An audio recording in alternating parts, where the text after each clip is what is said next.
Hi everyone, I'm David Evans. Welcome to the P3 Focus Analysis of the Pre-Scene for the February 2018 strategic case, Royals Gyms. Not something close to my heart, I have to be honest. I don't really use a gym that much. Not at all, in fact. So I do a little bit of exercise, but it's mainly just a little bit of running around the streets and so on, rather than using a formal gym. If you use a formal gym, that would be great. You probably got an advantage in relation to me in terms of analysing this particular strategic case. Okay, but I'm sure over the next month or two, I will get to know the gym business in a lot of detail. So my name is David Evans, and my email address is david.evans@HTFT Partnership.co.uk. Okay, so I'm going to be taking you for the P3 focus sessions for this strategic case. And if you need to contact me in relation to anything to do with P3, with regard to this strategic case, then please send me an email on that address, or you can contact me on 07952 086 465. Okay, so that's my mobile number, and you're welcome to contact me on that. I have got WhatsApp set up, and so you can send me a WhatsApp message, and I will certainly get back to you on that.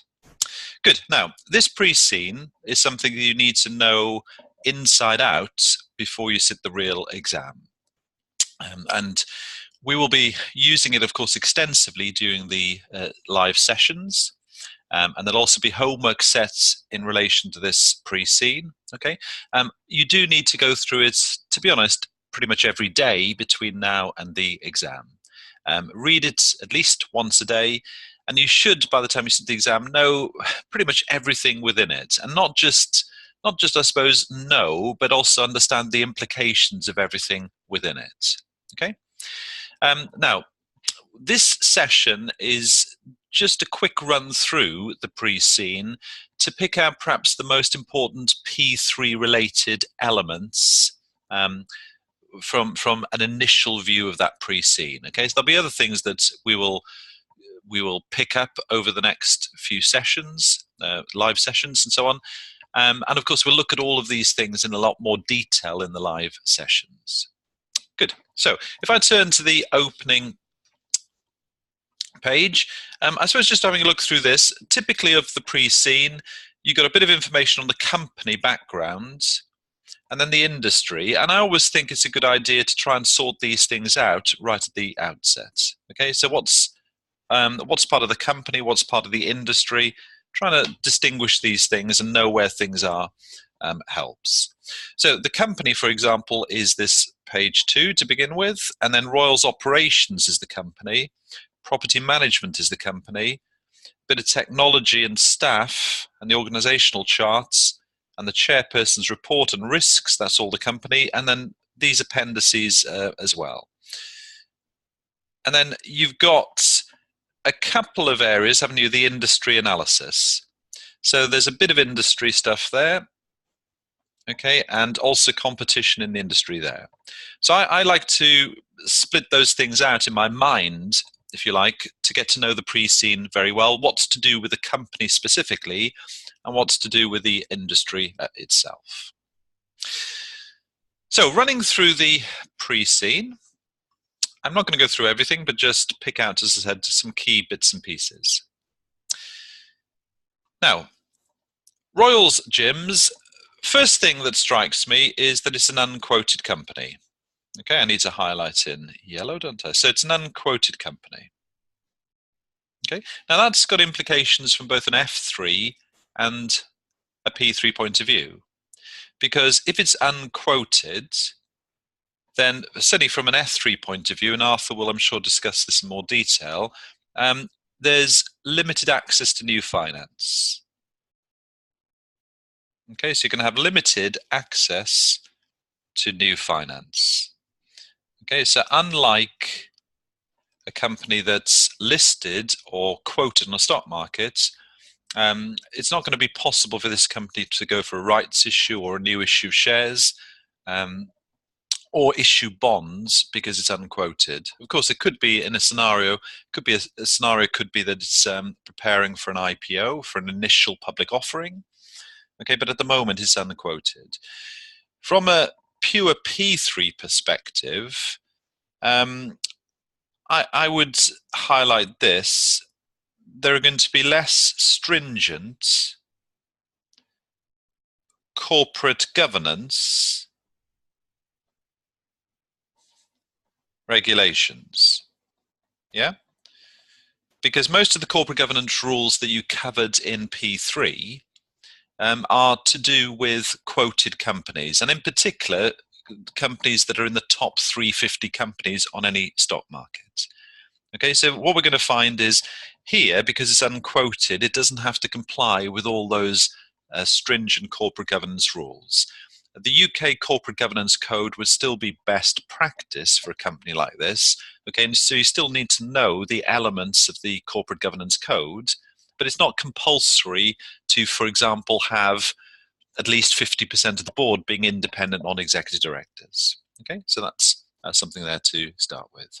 I also pointed out, not specifically from a P3 perspective, but I think a well-developed economy. Just generally, I thought that was quite interesting, because what it might mean is that there's perhaps high potential growth for this company, Royals Gyms, or indeed for any company in that particular economy. Okay. Now, the two brothers who are the founders of this company, Frederick and Marco King, one of the things that I suppose here is worth pointing out from a P3 perspective, they've both got good experience. I mean, Frederick running a property company, and Marco's been running a profitable retail sportswear operation. There's more about that later on, isn't there? So if we think about it, what that means is there's lots of experience, perhaps on the board of this type of business. So those two have a very strong background when they set up the company. They clearly do understand both the property business for new gyms and also the sportswear business very well. Okay. Now, anything else on this particular page? I will just point this out generally. One of the key features, isn't it, of Royals Gyms is that there's no contractual membership commitment. That's indicating that it's a low-cost model, and there's plenty of that throughout the pre-scene. It also indicates, doesn't it, here, that therefore, I suppose the members of the gym, it mentions members, are not tied into a particular contract. So that's good, isn't it, from a strategic positioning point of view. It mentions that these two brothers are going for a low-cost model, and they feel that that's the growth area in this particular industry. But also just worth pointing out, I think that there's maybe risk here might, you could say, be higher than if members are perhaps tied into a contract. Yeah. So the reason why a lot of gyms and other similar organizations tie you into a contract is, of course, they want to guarantee that you're going to be paying at least 12 months subscription. So they know in advance that they're going to have a certain amount of revenue coming in consistently, maybe over the next 12-month period. So whilst that might be quite good from a business point of view in terms of attracting new members, people who are not prepared to pay big membership fees and so on, it does create a higher level of risk. You know, you might find that, you know, what if there's a competitor that opens up a gym very near one of Royals Gyms? Royal Gyms might find that in a very short space of time, they lose a large proportion of their membership in one particular gym. Okay, so quite a volatile revenue potentially as a result of that. Now, the two brothers originally owned 50% of the capital each. Okay, so the original shareholding was 50% of the capital each, and they initially put an amount of $3 million into that. Some key words about their business model, which overlaps with E3, but I think it's important again from a risk point of view for P3. The gym-based fitness training is meant to be highly accessible. Highly accessible, that comes from flexibility. So I think those two words are worth thinking about, aren't they? And there are other kind of key words as we go through. So accessible and flexibility. So these gyms are nice and accessible, both in terms of not tying people into contracts, and also they're in these out-of-town locations, aren't they, where public transport's quite good, but it also seems possible to drive there. And so that's part of their business model. Again, I need to think about that in the context of risk, maybe from a P3 perspective. I've already mentioned that not tying people into contracts is a risk in terms of sustainability of revenue and so on. But also maybe you're relying on public transport links. There could be problems maybe if timetables change with public transport, or if maybe buses no longer go to a location where a gym is located, and that type of thing. Okay. Their focus is on the budget end of the market, though, isn't it? And again, from an E3 perspective, that would be something that needs to be looked at in some detail there. Okay, let's have a look at the next page.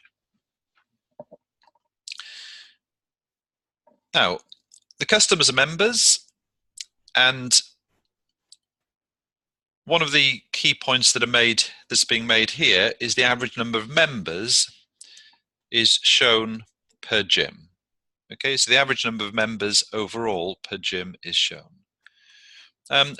One thing I noticed here is that the average number of members is falling all the time, isn't it? It started to rise a little bit towards the end, but the average number of members has fallen as the number of gyms has increased. That might be expected, and of course the total members would be increasing significantly, but the average members are falling. Mark and Frederick have paid no dividends since 2009. That's more of an F3 point. Okay, but nevertheless, if you think about risk from a shareholder point of view, that's also something to think about there. And then the share ownership. Okay, well, this venture capital company, GEM, invested $8 million in 2012. And typically, some of that was a loan note, and the rest was in shares. Now, if they have invested, it's probable that they're looking for an exit route at some point in the future. So again, that might give rise to a potential IPO or a listing on the stock market at some point in the future. Now, what happens is that if they subscribed for 67,000 shares, the brothers now only own 60% of the business between them. So when we think about corporate governance, we need to look at share ownership. And from a corporate governance or share ownership point of view, what I can now say firmly is that 30% of the shares are owned by Marco. Another 30% of the shares then are owned by Frederick. I forget how to spell Frederick here. Just a second. So Frederick. Yeah, Frederick. And then the other 40% of the shares are owned by GEM Venture Capital Company. Okay. Now, as part of that, GEM placed 2 non-executive directors onto the board of Royals. So from a corporate governance point of view, Royals does have 2 non-executive directors, but very importantly here, they are not independent NEDs, are they? So they're not independent NEDs. Because if they were appointed by a shareholder, and that's partly why we need to know the share ownership there, they will be acting on behalf of that shareholder when they're maybe assessing or reviewing the strategic direction of the company or the internal controls and so on. Okay. Now it's possible, of course, for a company to have non-executive directors on the board who are not independent. But certainly if the company were to seek a listing on a stock market, it would need to appoint some independent NEDs. And it would also be sensible for it to appoint some independent NEDs prior to obtaining a listing on the stock market. Okay. So those are a few things on page 3. Now, page 4 then goes into the industry as a whole. Okay, and I didn't feel that there was an awful lot, particularly here, to mention from a P3 perspective. Okay,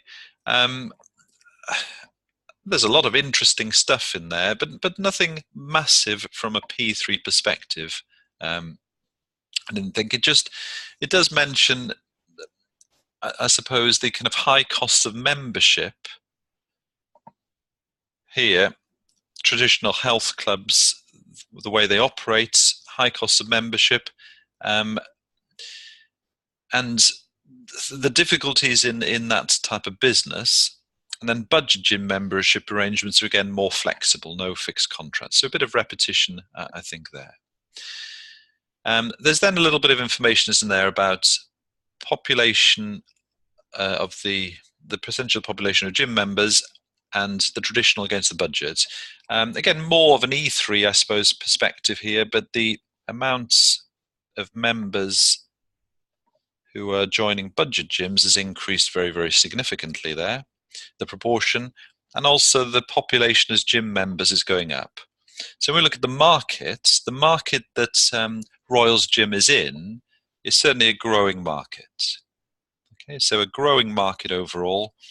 And that helps, doesn't it, from a kind of strategic point of view there. Okay, if we have a look at the operations next, Royals operations.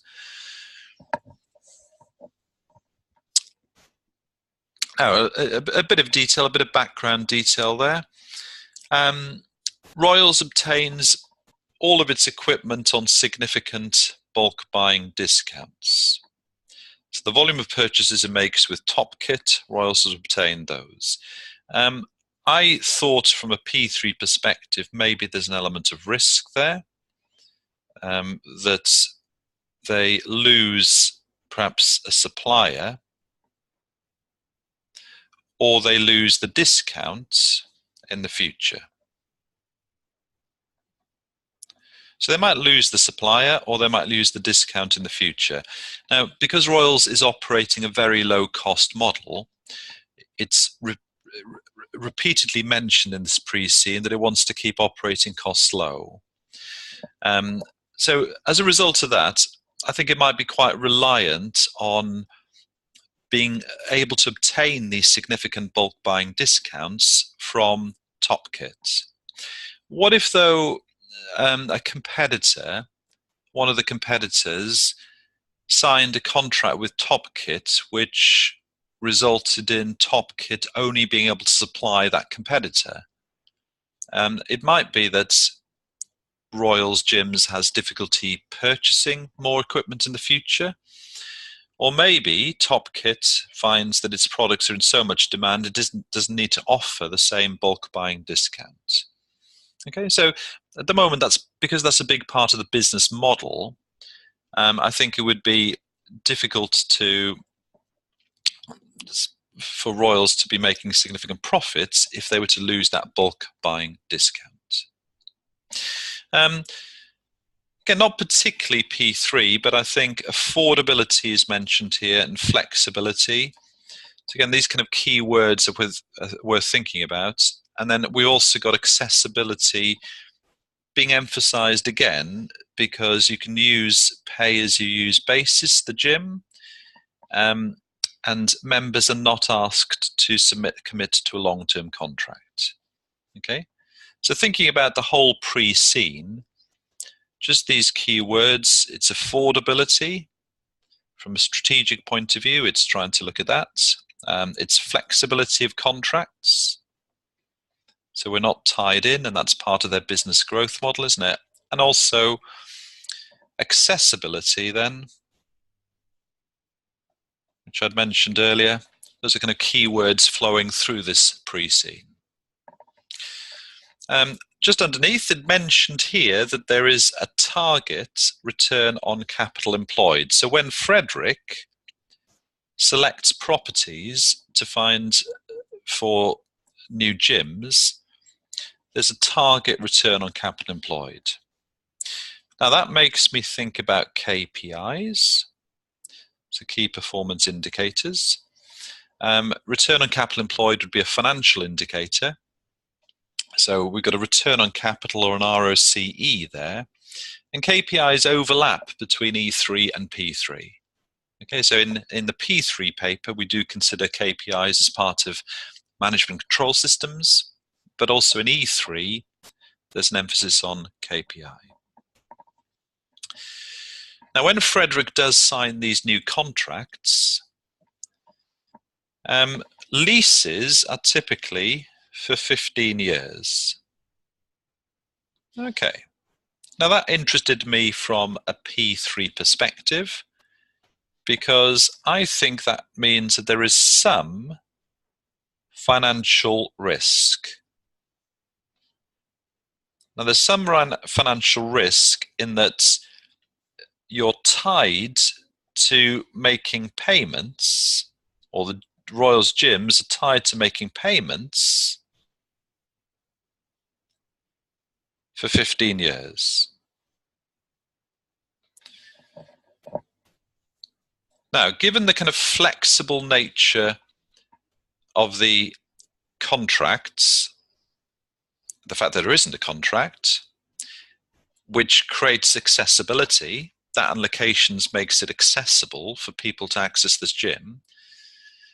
Given that and affordability, you know, what you've got here is perhaps potentially very high risk in relation to revenue that could change significantly in a very short space of time.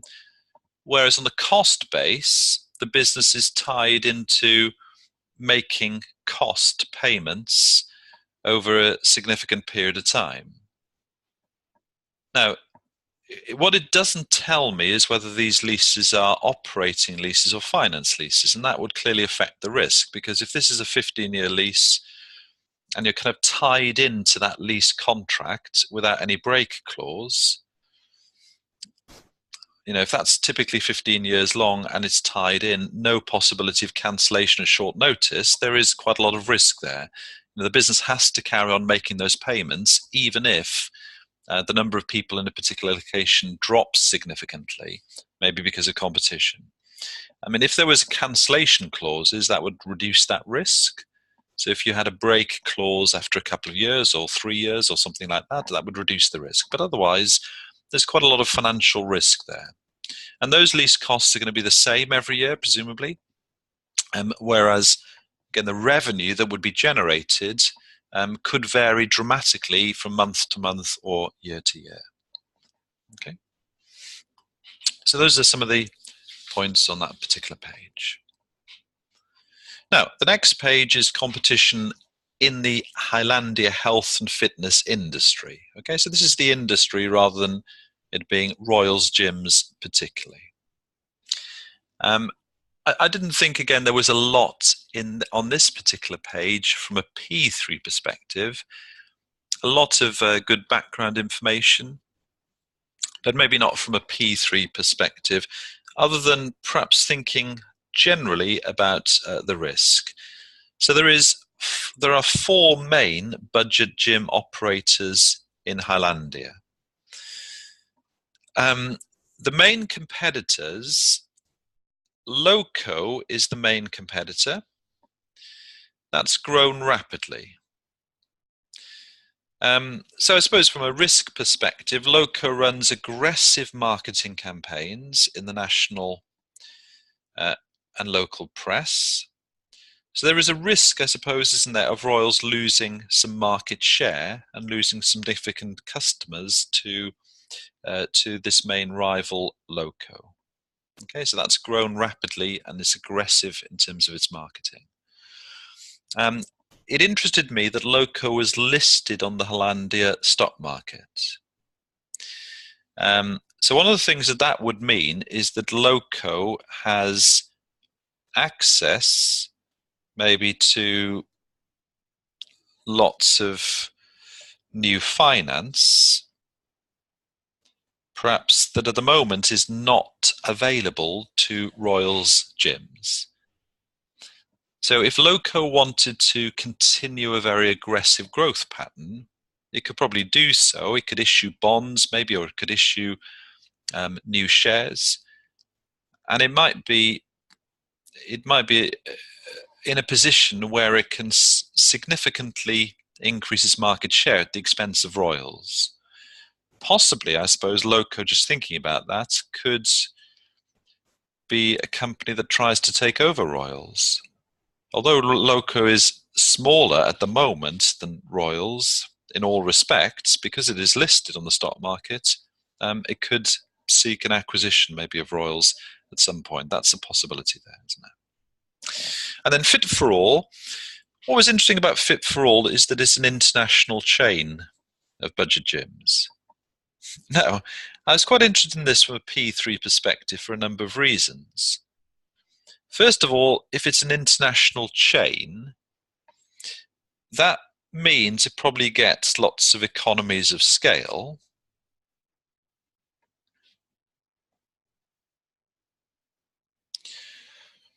And if it gets lots of economies of scale,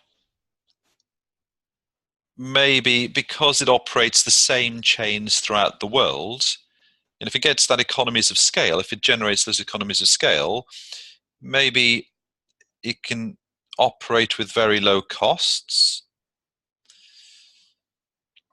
But I also thought about it from a completely different perspective, because one of the things I saw when I looked at this to start with is that there's no mention of currency risk whatsoever. And I was trying to think, how could currency risk, which is a big part of the P3 syllabus and which is featured heavily in previous pre-scenes, how could currency risk appear perhaps in the variant that you get on the day? And what that made me think was maybe international chains of gyms, of budget gyms, are relatively common. It seems possible to do that. So could Royals, as a company, does this mean that Royals as a company, maybe I had to put it down at the bottom here, could Royals expand into different countries? Okay, so could Royals expand into different countries? And if it did that, maybe it would perhaps invest in projects. So we have section D of the P3 syllabus coming in to play, where we look at NPVs and that type of thing. Okay, so maybe there's a need to discuss investment appraisal techniques if Royals were to expand like Fit for All and become an international chain. And also then you could have a little bit of currency risk and the need to hedge that. But currency risk really in relation to an investment in a different country, probably more than exporting and so on. So the kind of traditional currency risk of exporting and importing, it's hard to see that applying here, isn't it? Because what we're looking at are a chain of gyms. Main costs would be people and then purchasing the equipment. And the equipment seems to be purchased all from this one supplier, probably in Highlandia. Okay, there's no evidence that this supplier, Top Kit, maybe is overseas. It sees Highlandia's premium equipment provider is Top Kit. So I don't see currency risk with the supply of Top Kit. There's no currency risk with people. So the currency risk would arise, I think, from, in this particular case, not exporting or importing, but perhaps an investment into a different country. Okay, I suppose if just thinking out loud, I suppose if Royals gyms were to diversify into other products, I know some budget gyms sell T-shirts, for example, and sportswear. And given the background of the directors, that might be possible as a way to diversify. If that's the case, those kind of things could be exported. There could be some currency risk there, but that would have to be something quite significant as a change, I guess, for that to apply in this particular case. There's one other competitor, and that Jimgo is the most recent competitor, and it's grown rapidly. What Jimgo does is use technology. So they use the latest fitness technology and so on there. And then we have quite a lot of this coming up now on the next page. So let's move on to this. This sounds very frightening.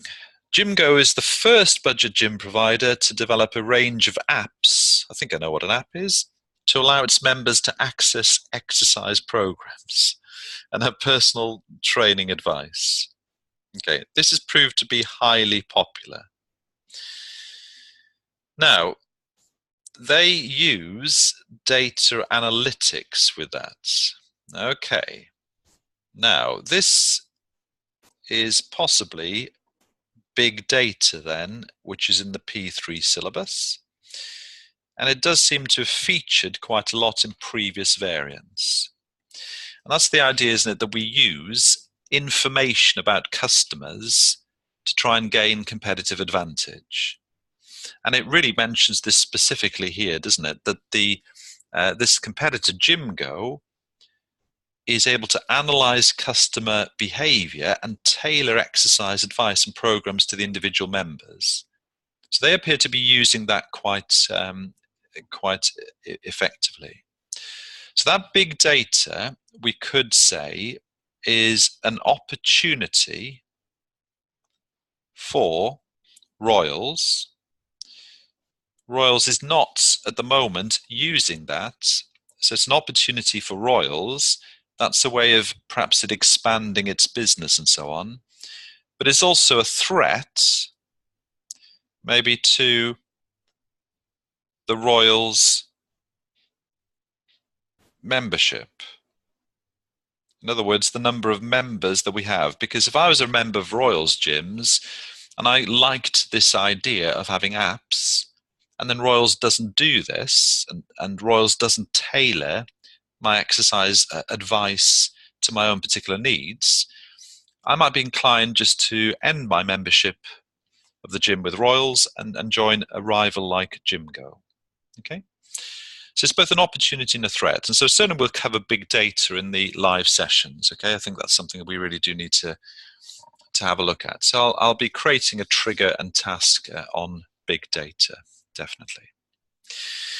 Now there's a bit then on technology. Quite a lot of information, I guess, about technology. It does emphasize this later on, but the technology is used a lot by Royals in different ways. They've invested significantly in the development and maintenance of the website. Customers must register online and manage their account like that. The booking system generates a unique PIN code, and that allows them to access the gym. Now we've seen that the gym is not staffed with very many numbers, and at night, it says later on, we'll come back to, I suppose, that the gym is, it says the gym is not staffed 24 hours a day. So it's 16 hours a day, I think it says later on. So when members come to the gym, they access the PIN code and the keypad, allowing them to access at any time. Okay, so there's some interesting stuff here. Now, first of all, from a P3 perspective here, risk again. This page is emphasizing the need for customers to register online, get the unique PIN code online, and then be able to access the gym from that. So there's a risk of technology failure, isn't there? So this all from this page, really. Risk of technology failure. What could happen is the system could crash.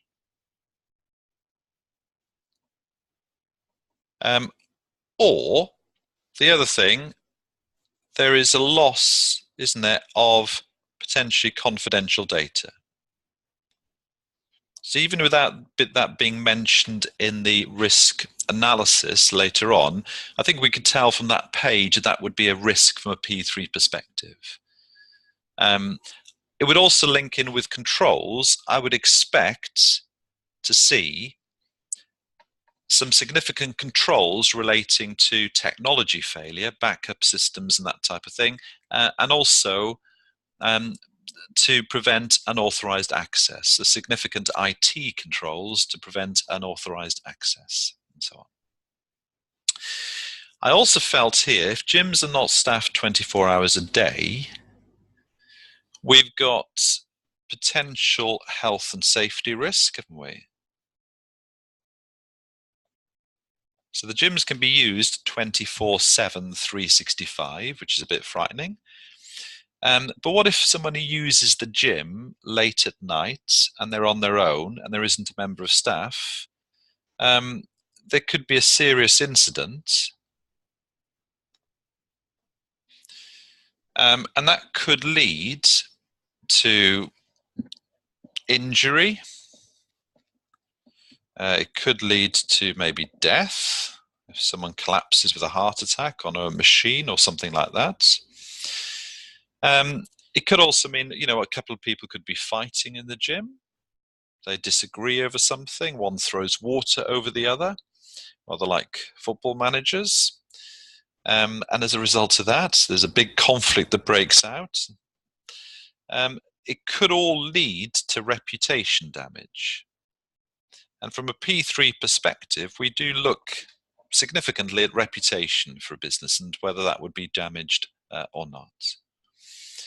So those, I think, all arise there. Now, I know, again, it says later on that the company that's contracted to offer security should be there within a few minutes. But even a few minutes, if someone suffers a heart attack, for example, might be too late. And if you find that someone's died or been seriously injured, and that person perhaps could have had a better potential outcome if a member of staff had been on hand, that's going to seriously damage, isn't it, the reputation of this gym company. Okay. It also says the cameras and surveillance operations here are outsourced to the national security company, so they can come in straight away. There's also a risk here, I think, isn't there, of maybe the supplier losing the recordings. So although everything is recorded there, what if they lose the recordings, they delete them, they wipe them clean? Because it's not handled in-house by Royal's gyms, there is a risk there that the outsourced company do lose all of that information. Okay, so I felt that was worth pointing out there. Now, Royal staff. Gyms are staffed by Royal's own employees 16 hours a day. That chap is far too cheery, I think. Probably hasn't got a lot to do by the looks of that, but I think they would be working very, very hard. Employees are there 16 hours a day between the hours of 6 and 10. During these hours, one member of staff will be available to assist customers and offer inductions. And then outside, it's an outsourced company. There is a panic button, okay, but as I mentioned on the previous page, I think there's still a risk that that someone wouldn't get there quickly enough if they were needed. So all gym staff are qualified fitness instructors.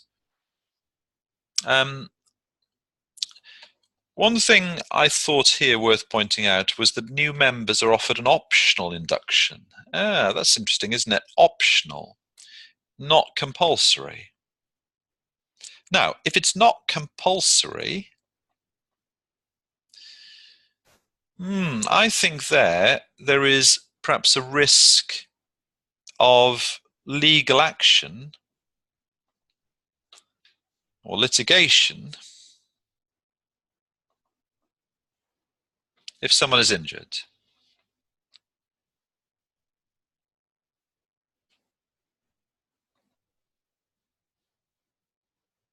Yeah, because what normally happens, I think, is people have to have an induction, and they probably sign in most gyms to say that they've had an induction, which means they understand, they confirm that they understand how the machines work and so on. And I suppose if you said it was an optional and someone used the machine incorrectly, so maybe damaged their back because they used the machine incorrectly, they might say, well, really the gym itself should have told me how this machine works before I was let loose to use it. Okay, so I think that's something to think about there. And it may be that these qualified staff just don't have the time to do the inductions. Maybe they're reluctant to offer it when new members come in because it's quite time consuming. Staff are required to be first aid trained. Okay, well, they are required to be. So, are there any controls in place relating to that? That would be worth thinking about. That would be quite interesting, isn't it? Royals takes no responsibility, does say here, for the advice of self-employed personal trainers. So, self-employed personal trainers are allowed to come in and they operate these machines. They train people, so they both the clients and the self-employed personal trainers are paying membership fees to Royals, but the Royals take no responsibility for that. Well, that's true. Okay, it's made clear in the documentations and websites, but again, you might find that there's, I think, potential legal action there if someone is injured and a personal trainer is not maybe insured to cover losses if someone's injured. Maybe someone would be suing Royals Gyms instead because they assume that Royals Gyms has authorized these personal trainers or something like that. Good. There's then a bit of marketing, and then we have an organizational chart. I didn't think there was anything major there. And then extracts from the chair's report. Probably, again, more E3 this, because what happens here is we've got strategic objectives that are mentioned. Okay, that's fine. And critical success factors are mentioned. Well, critical success factors always lead into KPIs, don't they? So you might be thinking about KPIs in relation to each of these critical success factors. What are there? And then there are strategic aims, and they link into the longer term strategic objectives. So this is a 3-year aim linking into the objective. So all fairly conventional in terms of what you'd expect from a gym, I guess. There would be these aims, and there would again be KPIs maybe relating to these. So just from my perspective, you might be looking at a balanced scorecard approach. So you might have to think about the use of KPIs in order to meet aims, strategic objectives, the critical success factors, and so on. And you might need to implement controls. Okay, so section C of the P3 syllabus to achieve the KPIs. Okay, so I think KPIs, there's plenty of scope for this here, to think about this over the next few weeks, and also controls to achieve that. So for example, if the aim is to increase our operating performance, you might be focusing on profit margins as a KPI. So you might be setting a profit margin every year, which is slightly higher than the previous year, as a KPI. And then there would be controls to see whether you achieve that. Well, controls might be variance analysis. Yeah, so you might have variances. So if we're implementing controls, it might be, for example, having a strong variance analysis. So if you're looking at monthly variance analysis, so you can take action, or the regional managers or head office can take action if it appears that the KPIs are not likely to be met. Okay, so I think that's, as I said, a good area to think about. Then we've got risks. Okay, well, the risk factors identified below are those to which the Board of Royals believes they're currently the most significant. Right. So we'll certainly spend a bit of time on this and also thinking about other risks that are not maybe covered here. All of these risks are regularly monitored. That's good to know. So the board itself will look at these risks very significantly. The recent economic recession, well, the economic environment is a risk. Interestingly here, a recession was a positive influence on the popularity of the budget gym sector. So I think normally you'd be thinking recession is bad, isn't it, for most businesses?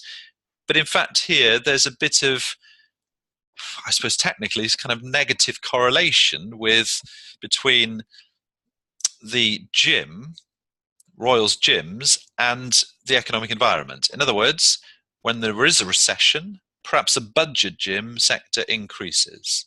Okay, so if it's a low-cost model, it might benefit from a recession. So maybe more people are going to want to look for this type of gym rather than the very expensive gyms with swimming pools and health clubs and so on, all there. Competitive environment, yes. Pressure from new competitors. Now we've seen that there are three main competitors and they've all either been growing or set up over the last few years. Okay, so a lot of pressure there, and that would be resulting in challenging pricing decisions. So in terms of the profits, there's a profit risk certainly with something like that. IT dependency, I've already mentioned this very briefly. Membership, enrollment, account management, all depend on successful operation of our IT. Oops. So successful operation of the IT. Disruption or failure would have a serious negative impact on operations, could have reputational consequences. Okay, so the failure of that means people can't get their code, they can't access the gym. I can understand why that's a key risk. Data security, again, I've already mentioned with confidential customer information. Okay, so if there is a breach of that, that can result in, and look what it says here, legal claims, right? So that's one consequence of that risk. Disruption to operations, that's another consequence. And reputational damage, so that's a wider, bigger consequence there. Okay, so if someone gets hold of this confidential data, the members can sue. That's going to cost money. Disruption of operations, maybe members find they can't access their own code, get their own code. They can't really get into the gym. Maybe the gym itself, the code is stopped or something like that. And then reputational damage, yes, if it's all across the press and so on. Retention of key staff, okay, loss of key staff. I wouldn't have thought this from the outset would have been a key risk for me, but it does mention it. The loss of key staff, both at gym and managerial level. You could have lack of experience and lack of motivated staff, and that would impact on the customer experience. Yes, I suppose that's the case, isn't it? There, if you went along to a gym and there are only 3 people there, and they're all pretty lethargic, not very enthusiastic, and when you ask them how a machine operates, how a running machine operates, they have no idea, then that's going to result in members cancelling their membership pretty quickly. And because of that flexibility model, it would be easy for them to do that, wouldn't it? Easy for members to cancel pretty quickly. Okay, so I suppose it's certainly more of an issue if you're allowing members just to cancel every month or as and when they want to, I think. Service levels. Customers want high quality, affordable, accessible service.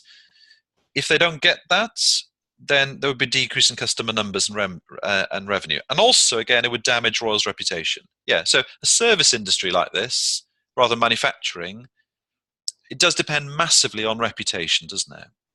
So if you do lose reputation, then very quickly your business will get into difficulty there.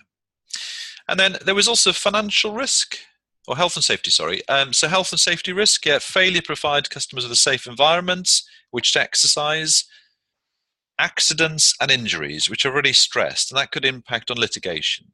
So again, the fact that staff are only there for 16 hours a day rather than 24 hours a day does increase that particular risk. Outsourcing, security and maintenance and cleaning are all outsourced. Again, it's hard to control that, so maybe you want to be thinking about what are sensible controls over outsourcing. So in the P3 syllabus, we do look at controls over an outsourced arrangement. So service level agreements, for example, and how that would be implemented and so on. And then a financial risk here. Now, there were credit facilities offered by the bank as part of GEM investing in venture capital. So if I go back, I won't turn back to it now. Let me just have a look. So on page 3, when I mentioned GEM Venture Capital, they put a $2 million loan note in, but there was also a $45 million credit facility with a bank. So that was part of it. There is a need to grow, so the company's trying to grow. And if that's the case, there is a serious risk of continuing operations if funding is withdrawn. Now, I did mention covenants here. In fact, I didn't highlight it at the time, but I'll go back now. I will go back and maybe just have a quick look at this. It's on page, next page, sorry, after this. Yeah, it mentioned there were covenants attached to the loan.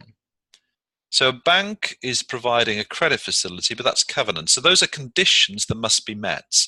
So for example, profit margins might have to be at a certain level, okay? Or the debt equity ratio in the balance sheet might have to be at a certain level. And the problem is no more than a certain level, perhaps, yeah? So debt over equity, no more than a certain level. The problem maybe here is that if this company is generating,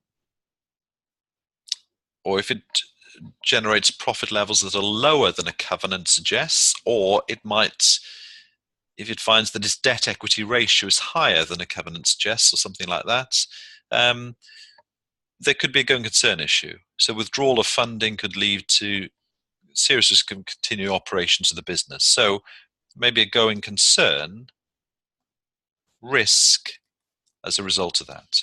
Okay, so strong financial risk that's there. So the risks are covered quite extensively there, aren't they? There's a lot in that little section on risks that I mentioned, lots of different types of risk, but as I've also mentioned, I think we'll be able to find quite a few other risks that are not mentioned in addition to those that are mentioned. Next, corporate governance, which is in the P3 syllabus. Looking at the board, we got a non-executive chair.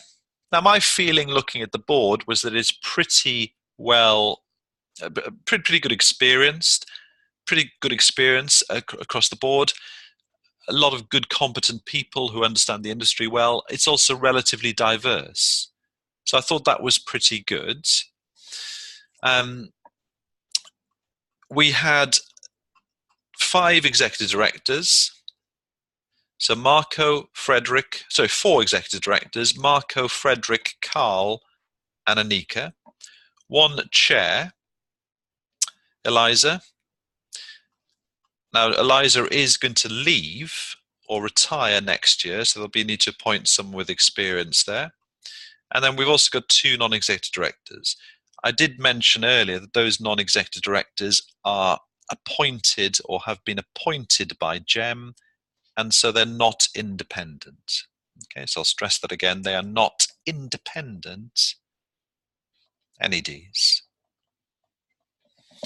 Okay, so I think there is a need to think about this company appointing some independent NEDs, especially if it's going to seek an IPO in the way that its main competitor has got a listing on a stock market.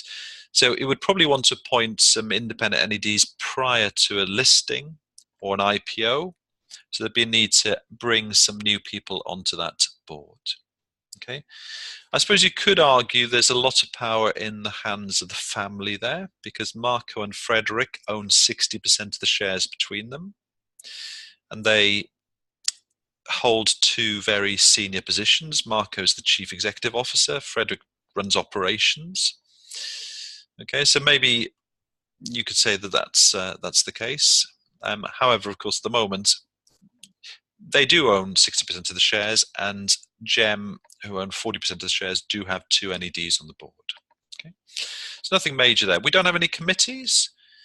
I don't know about committees, so as far as I'm aware, there aren't any committees. Okay, nothing at all in the pre-scene in relation to that. So if they don't have any committees, that's again something they would need to do. They would need to create committees if they're going to be seeking a listing on a stock market. So an audit committee, a remuneration committee, and a nomination committee in particular. Okay, so they don't have any at the moment, but they would need to create those. Well, I say that we don't know whether they've got any at the moment. Okay, I think it's odd that it doesn't mention it if there are committees there.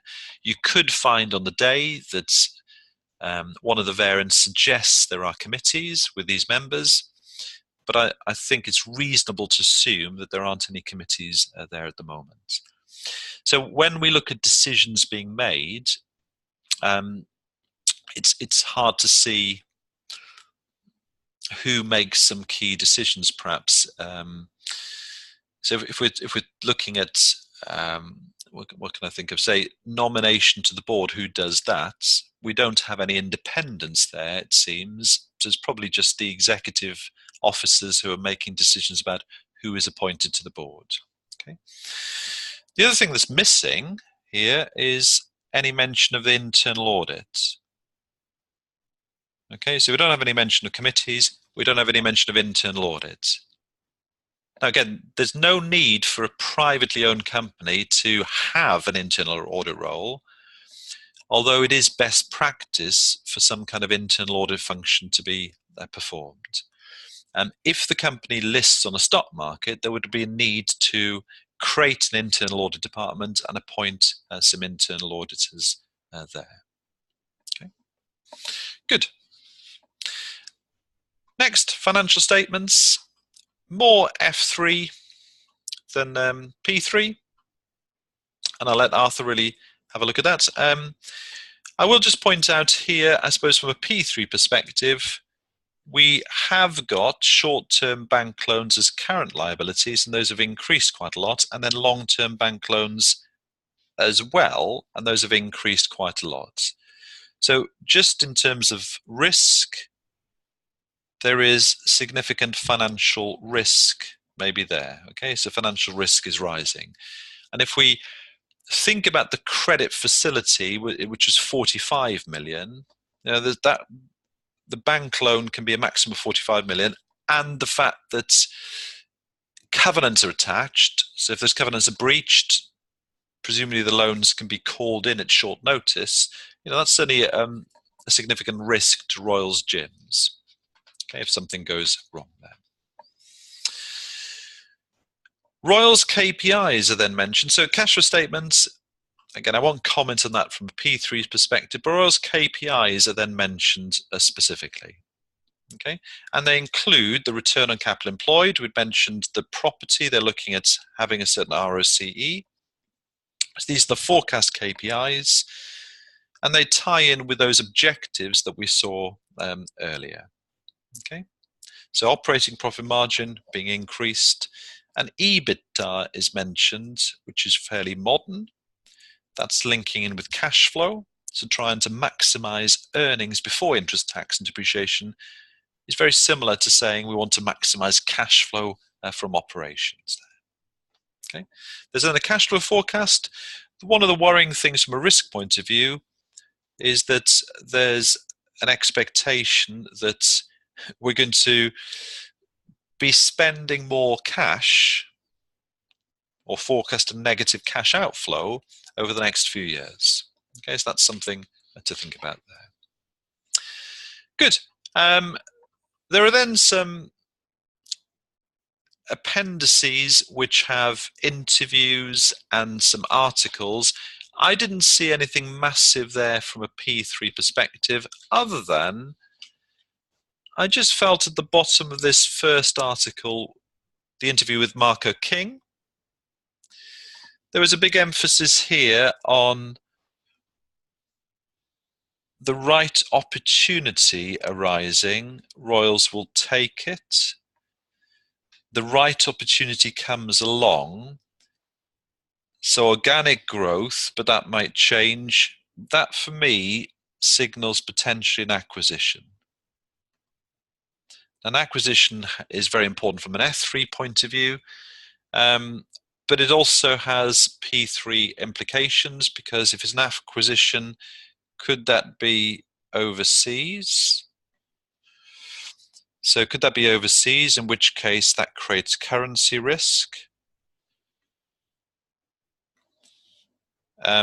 There would also be a need to maybe think about valuation from an F3 perspective if you're valuing a target company there. And it maybe links in with NPVs a little bit. So you're doing an NPV valuation that kind of overlaps with P3 a little bit there. Okay, so a few things perhaps to think about there. Good.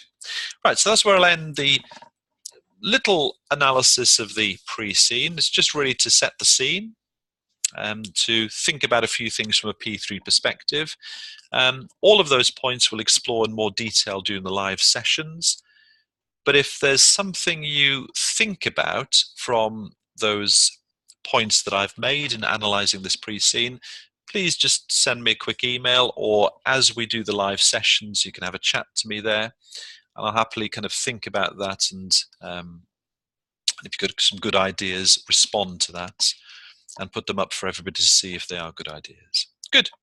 So I look forward to seeing you and meeting you in person in the first live session. Okay, bye for now.